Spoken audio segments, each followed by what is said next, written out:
Subscribe now.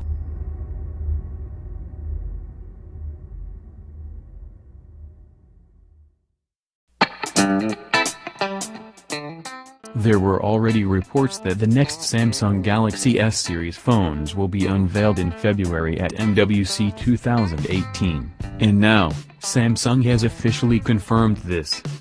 The company's mobile business president DJ Ko made the revelation at the ongoing CES.